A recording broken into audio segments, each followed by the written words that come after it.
फक्त काही सेकंदामध्ये घरातीलच एकाच वस्तूचा वापर करून आज आपण आरशाची काच स्वच्छ, साफ आणि एकदम चकाचक नव्यासारखी चमकवणार आहोत.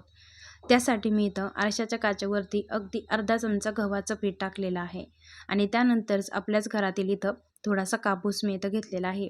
आता इथं आरशाच्या काचेवरती कापसाच्या मदतीने गव्हाचं पीठ जे काही टाकलेलं आहे ना, ते अशा पद्धतीने इथं रगडून घ्यायचं आहे. यामुळे ना आरशाची काच अगदी काही सेकंदामध्ये लगेचच क्लीन होते, स्वच्छ होते. त्यानंतर गव्हाचं पीठ आहे ना, ते आपण इथं टाकून द्यायचं आहे. अशा पद्धतीने झटकून घ्यायचं आहे. त्यानंतर एखाद्या पेपराच्या मदतीने किंवा कोरा कागद असेल ना, त्याच्या मदतीने पुसून घ्यायचं आहे फक्त.